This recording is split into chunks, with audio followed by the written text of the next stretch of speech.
So I'm going to be spending the next half hour or so talking about diagnosis of early first trimester miscarriage. First, a little bit of terminology. So what is a miscarriage? A miscarriage is defined as spontaneous loss of an intrauterine pregnancy prior to 20 weeks of gestation. That's miscarriage broadly. I'm talking about miscarriage in the early first trimester. So what I'll be talking about is spontaneous loss of an intrauterine pregnancy at by about 7 or 8 weeks of pregnancy. Some other terms that are used really interchangeably are early pregnancy loss, early pregnancy failure, and you may hear me slipping back and forth between miscarriage, failure, loss during this talk, but they are all synonyms for the same thing. A term that's sometimes used but is probably not a good idea to use is spontaneous abortion, only because the term abortion, even though in a different setting, carries a lot of baggage with it. So I think it's a term best not used, but spontaneous abortion is sometimes used synonymously with early miscarriage, early loss, early failure. About 10 to 25% of all clinically recognized pregnancies end in miscarriage. And we don't know what percent. I've heard estimates as high as about 70% of all early pregnancies end in miscarriage, but many of them are never recognized as being pregnancies. The ones that are recognized that go on to miscarriage are about 10 to 25%. So far from an uncommon, unfortunately, diagnosis. Much, though not all, that I'll be talking about in this presentation comes from a consensus conference run by the Society of Radiologists in Ultrasound a few years ago on early first trimester sonography, guidelines for diagnosing miscarriage and excluding a viable intrauterine pregnancy. I was the moderator. There were radiologists, OBGYNs, and emergency medicine physicians on the panel, and the criteria or the results were published in the New England Journal of Medicine in 2013. I have to say, a lot of people, most recently, just a couple of hours ago, come up to me and say, "We have your table 2 pinned up on our wall." So just an important principle here, and this was a driving principle behind all of our discussions at the consensus conference, and should be a driving principle in setting criteria for miscarriage. So any medical diagnosis, any medical diagnostic test, that is, has potential for false positives and false negatives. And where you want to set your criterion to call something positive should depend very importantly on the consequences of false positives and false negatives. So in the setting of a diagnosis of miscarriage, what's a false positive and what's a false negative diagnosis? A false positive diagnosis is erroneous diagnosis of miscarriage. You say, this is a failed pregnancy, this is a miscarriage, but actually that pregnancy has a chance of making it. That's a false positive. And the consequence of that can be very major and very bad, namely uterine evacuation when there's a potentially normal intrauterine pregnancy in there. Pretty terrible. What about a false negative diagnosis? I look at the pictures, there are findings for which I should say this is a definite miscarriage, but I don't. That's false negative.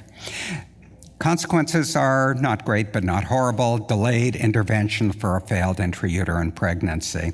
So the false positive consequences are far, far worse than the false negatives, and therefore one of the driving factors or principles behind our consensus conference and behind this whole subject is eliminate false positives. So the criteria, in other words, for miscarriage should be set to virtually eliminate false positives, and should apply to a broad range of ultrasound facilities that meet at least minimum quality criteria for early first trimester ultrasound, not just to experts in early OB ultrasound. Just a few, before I get into some of the topics on miscarriage, a few things. First, some outmoded concepts, then I'll talk a little bit about normal early pregnancies and then get into miscarriage. Some outmoded concepts that you should banish are the pseudo-gestational sac. I can't tell you how many legal cases are sent to me when somebody misdiagnoses an early intrauterine pregnancy and says it's a pseudo-gestational sac. They get methotrexate, leading to miscarriage or deformities. These things basically were appropriate 35 years ago with old equipment and not anymore. So are the sonographic signs of early pregnancy, like the double sac and intradecidual sign. We'll talk about some criteria for miscarriage, but some of the older criteria were not quite strict enough to eliminate false positives. And the HCG discriminatory level is another outmoded concept, at least if you treat it as being definitive. So I'm going to, after I talk about some normals, a little bit about normal early pregnancy, I'm going to talk about three scenarios for diagnosing miscarriage, all of which assume that the patient has a positive pregnancy test and nothing in the adnexa, or nothing abnormal in the adnexa. Corpus luteum is a normal adnexal finding, but no abnormal adnexal findings. In the scenarios, positive pregnancy tests and normal adnexa, one possibility is you see absolutely nothing in the uterus.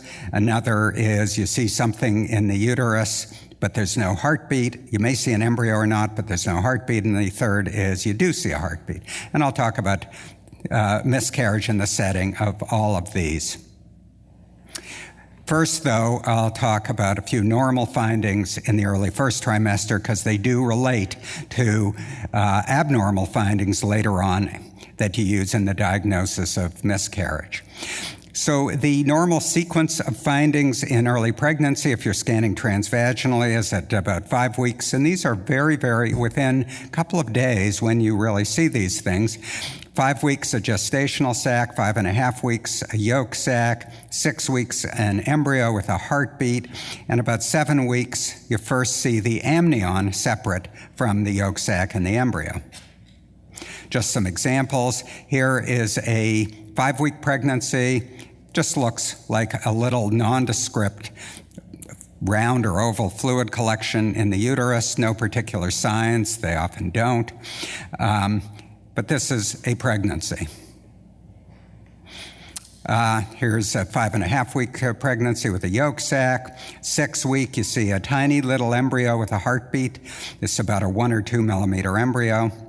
And by 7 weeks, you first see the amnion separate from the embryo. There's the yolk sac, there's the embryo. It's about a centimeter at 7 weeks, and you first see the amnion separate.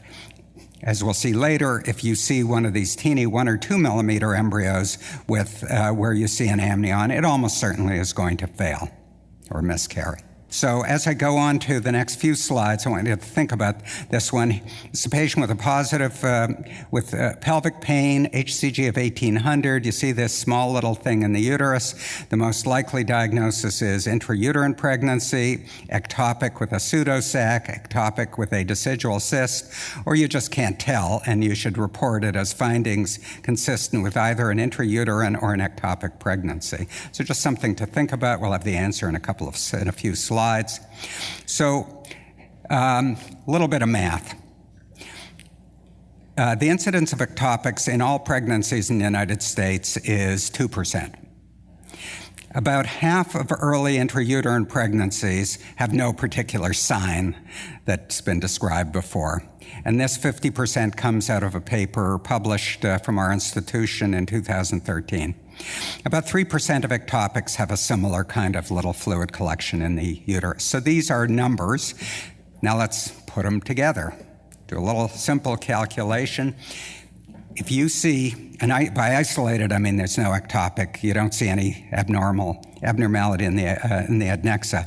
If you see a sac-like fluid collection in a woman with a positive HCG, like we saw on the slide just before, there's an over 99% chance that it's a gestational sac and less than 1% chance that it's anything else. So this is just simple math based on simple numbers.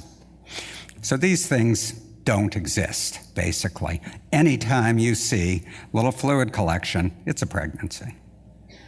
So, again, this was what I put up a few slides ago to think about. Don't say anything else than this is a gestational sac. Don't say you can't tell it's either A or B. That sounds like it's 50-50. It's 99-1. And not unexpectedly, a couple of weeks later, there's a heartbeat. There always is. These things are always early pregnancies. Okay, so let's get on to talking about miscarriage. First scenario is positive pregnancy test, and you do the ultrasound, and you see nothing. That's called a pregnancy of unknown location. Nothing in the uterus, nothing on the adnexa. It's pregnancy of unknown location because we know she's pregnant. She has a positive pregnancy test, but we don't know where it is. PUL, pregnancy of unknown location. So the key question in this scenario related to miscarriage is, can a single HCG value, the discriminatory level, diagnose or exclude anyone of a normal intrauterine pregnancy, a miscarriage, which is what we're focusing on here, or an ectopic? So here's a question to think about. This patient has a positive pregnancy test. This is what we see in the uterus, namely nothing, and the adnexa are normal. So it's a pregnancy of unknown location. Positive pregnancy test, she's pregnant, we don't know where it is, we don't see anything. Question to think about, and we'll have the answer shortly, is a normal intrauterine pregnancy can be excluded if the quantitative HCG is above 1,000 or above 2,000 or above 3,000 or none of the above. So what is the discriminatory level? The discriminatory level is a concept that was originated by Nicholas Kadar about 36 or 7 years ago, defined as the HCG level at or above which a normal intrauterine pregnancy should be consistently seen if it's in there. In his original paper, the discriminatory level was 6,500. In other words, he said by the time the HCG is 6,500, if there's a normal pregnancy, you're always going to see it. As ultrasound technology improved, especially as we came to transvaginal ultrasound became the norm for early pregnancy, the discriminatory level that people reported dropped down to about 1 to 2,000. I put 2,000 here. If you want to be conservative or think you're being conservative, you're not really, as we'll see, you would use 2,000 to say you got to see it by the time, you got to see something by the time the HCG is 2,000 or it's either a miscarriage or an ectopic. And so again, the rationale is that if you were to use a discriminatory level of 2,000, if the HCG is above 2,000 and nothing is seen in the uterus, if the discriminatory level worked, she can't have a normal intrauterine pregnancy. It's either a miscarriage or an ectopic, and it would be safe to treat her in ways that would damage an intrauterine pregnancy because she can't have a normal one. And because of that rationale, there were a couple of management algorithms that were broadly used. One is that if the HCG is above the discriminatory level and no intrauterine pregnancy is seen, give methotrexate for presumed ectopic. It's safe, supposedly. Can't have a normal intrauterine pregnancy because the HCG is above the discriminatory level and nothing is seen. And therefore safe. And others did a D&C in between and then would give methotrexate if no villi were seen in the uterus. Both of these algorithms would damage an intrauterine pregnancy if it were present, a normal one if it were present. So that's the theory. Here's the reality. This is a woman that was scanned some years ago in our own department. She came in with pain, roulette ectopic. HCG is 4,300, more than double, any reasonable discriminatory level if you used one, and nothing is seen in the uterus. A month later, she has a normal pregnancy, and she had a normal baby. So why didn't this woman get methotrexate or have her uterus scraped out at this time when she had an HCG of 4,300 and nothing seen? It's because we 20 years ago told our obstetrician emergency room physician, don't believe the discriminatory level, it's not reliable, don't ever treat based on a single HCG. So she wasn't treated, and now she has a normal baby that she wouldn't have otherwise had.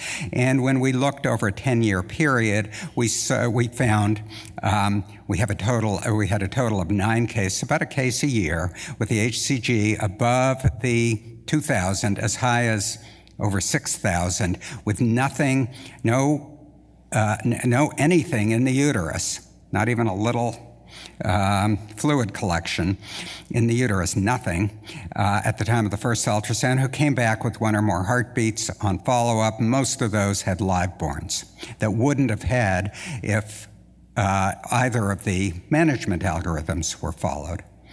And therefore, and the little approved thing is one of the recommendations from our consensus conference, and something that has generally now seeped into the mainstream and should be everywhere, is that if ultrasound shows no evidence of an intrauterine or an ectopic pregnancy, in other words, it's a pregnancy of unknown location, don't intervene based on a single so-called discriminatory level. Always get at least one follow-up in an HCG, assuming the patient is hemodynamically stable. So I put this question up before this little segment. Positive pregnancy test, nothing in the uterus, nothing in the adnexa. Normal intrauterine pregnancy can be excluded if it's above. None of them. None of them rule out. So the discriminatory level is not as reliable as it has to be to take action, any action based on it. Okay, another scenario for diagnosing first trimester miscarriage is when you do see something, you do see a pregnancy in the uterus.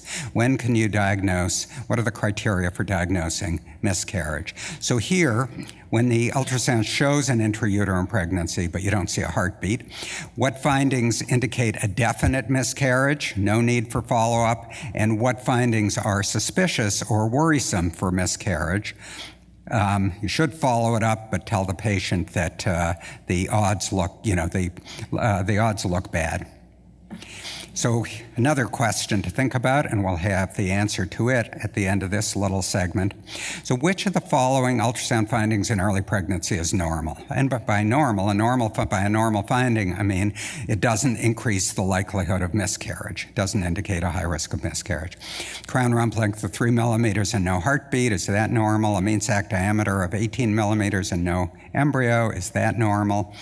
You see the yolk sac and amnion, you don't see the embryo. Or are none of them normal? Okay, so we'll get the answer to that soon. So there are 3 different kinds of criteria for diagnosing pregnancy failure when you see a gestational sac in the uterus. One is non-visualization of a heartbeat by some embryonic size, by some crown rump length. Second kind of criterion is non-visualization of an embryo inside the gestational sac, because this segment of the talk, I'm only talking about diagnosing miscarriage when you see a gestational sac. Non-visualization of an embryo by a certain sac size, by a certain mean sac diameter. And finally, non-visualization of an embryo by a certain point in time, which relates to no embryo seen after a time interval from a first ultrasound. Okay, so let's talk about crown rump length. Here is a 1.7 millimeter embryo, There's a heartbeat. You expect to see it. In fact, if I ever see a 1 or 2 millimeter embryo and no heartbeat, I know that there's a tiny chance that pregnancy is going to make it, but there's some chance. So it's usually almost always visible as soon as the embryo is visible. The heartbeat's almost always seen. But the key question to diagnose miscarriage is not when it's usually visible, but when it's always visible. And the answer is 7 millimeters. The older criteria dating back to about 1990 were 5 millimeters, but people started reporting 6 millimeter embryos, 5.5 millimeter with no heartbeat, and then they came back with a heartbeat. So in order to be definitive for miscarriage, if you see a 7 millimeter or greater embryo with no heartbeat, it's definitive. If you see any embryo, but it's less than 7 millimeters with no heartbeat, it's very worrisome but not quite definitive. And here are a couple of examples. This is a 7.1 millimeter embryo. This is a video clip. It looks very still because it is. There's no heartbeat. This is definite miscarriage. No need to beat around the bush or get a follow-up or do anything. This, unfortunately, but it is what it is, it's a definite miscarriage. Here's a 3 millimeter embryo, and on the real-time clip, there's no heartbeat. Extremely worrisome. These will rarely make it, but not never. So it's suspicious for miscarriage. It's a highly abnormal finding, but not quite so abnormal as to be definitive for miscarriage.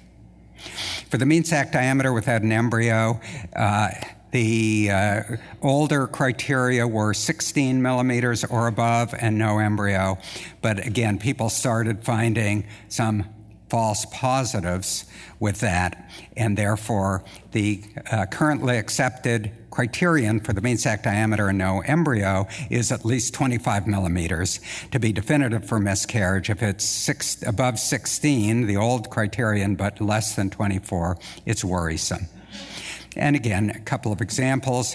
Here is a 28 millimeter mean sac diameter, averaging these, and there's no embryo. There is a yolk sac, but there's no embryo.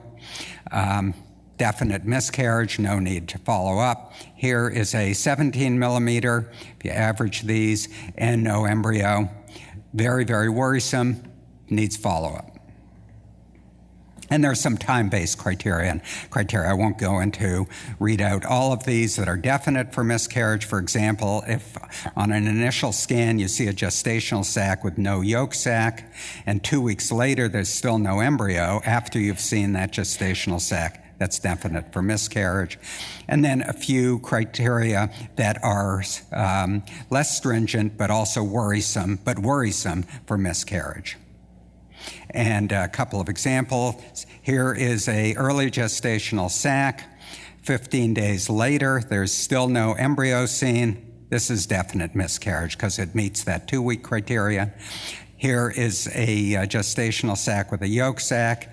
7 days later, there's still no embryo. That's one of the criteria that's suspicious for miscarriage.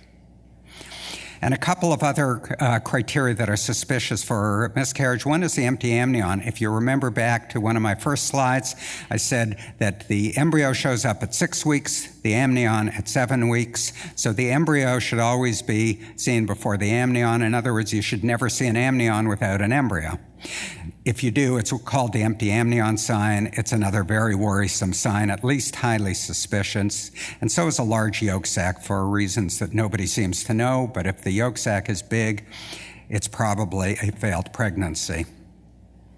Again, this is the empty amnion sign. And here's an example. We do a scan. We see 2 little circles. I don't even know which is which. One's the yolk sac, one's the amnion. That's bad. We're seeing an amnion without an embryo. It's a bad sign. So it's very suspicious for a miscarriage, and so is a large yolk sac, bigger than 6 or 7 millimeters. Here, this is a little over 7. This is about 9 in a different pregnancy. These are almost certainly miscarriage, but merit follow-up. So I put up the question, which of those findings in early pregnancy is normal? Every one of these findings indicates a high likelihood of miscarriage. Not definite, but they're highly suspicious for miscarriage, and therefore they're abnormal. Okay, the final scenario that I'll talk about is you see an intrauterine pregnancy and you see a heartbeat. So then the questions are, you can't diagnose miscarriage today because there's a heartbeat, but what findings in the presence of a heartbeat suggest an impending miscarriage? And there are several. There are quite a few. Slow or irregular heartbeat, large subchorionic hematoma, and a few others. And I'll show examples of a few of these. First, the normal and abnormal heart rates. When the crown rump length is up to 4 millimeters, really tiny, up to 6.2 weeks of pregnancy, a normal heart rate is above 100. Anything under 90, there's a pretty low chance the pregnancy is going to make it. And 90 to 99 is borderline. They have an intermediate chance of making it.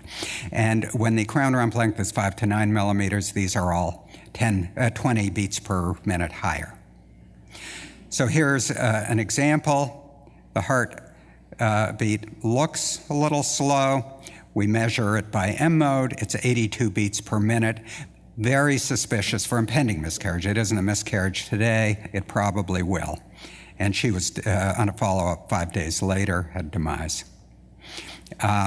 This one's a little bigger, 6.7 millimeters. Under 110 indicates a high likelihood of impending miscarriage or a high likelihood of future miscarriage, and it also was demise a week later. Here, if you look, it's beat, beat, beat, beat, beat, beat, bigeminal pattern, and you can see it on the M mode. Again, suspicious for impending miscarriage, and there was demise on a follow-up scan 3 weeks later. Big subchorionic hematomas like this. So here is the pregnancy. There's a heartbeat you can see here, large subchorionic hematoma. These are somewhat suspicious. If there's a heartbeat with a big subchorionic hematoma, the rate of subsequent miscarriage is about 40%, which is moderately high, but not as high as no heartbeat with a 3 millimeter embryo. That's much higher. But this is also suspicious for impending miscarriage, but about 60% of them will make it like this one did. When you have a small or moderate subchorionic hematoma, there's little or no risk. And it was gone a while later. What about a small gestational sac size in conjunction with a heartbeat? So here, there's a regular heart rate, a heartbeat that's regular, was normal speed, but when you look at it, it's really compact. Now, people have suggested numbers for small gestational sac size, but really your eyeball is what you should be using. Your eyeball should look at this and say, my God, that's really cramped in there. And 2 weeks later, there was nothing left. So a small sac size in conjunction with a heartbeat is suspicious for impending miscarriage. So what about this one? We see a yolk sac, 3 millimeter embryo, there's a heartbeat. Why is this worrisome? Because we're seeing the amnion. And you shouldn't see the amnion with a 3 millimeter embryo. Those will usually die. And this one did. A week later, no heartbeat. So we said an empty amnion is worrisome for miscarriage at the time, and an expanded amnion with a heartbeat is worrisome for an impending miscarriage. A large yolk sac on its own indicates a probable miscarriage at the time you're scanning. Here is a large yolk sac, 9 millimeters, in conjunction with a heartbeat, probably going to miscarry. In the future, it hasn't yet miscarried, and there was demise a week later. And finally, here we have a heartbeat that you can see. The sac may be a little small, but not terribly small. But this one, when we looked carefully, has another finding indicating, so even though there is a heartbeat, it's not a miscarriage right now, this sliding sac indicates a very high suspicion for an impending miscarriage. And there was no It was sliding, and 6 days later, it was gone.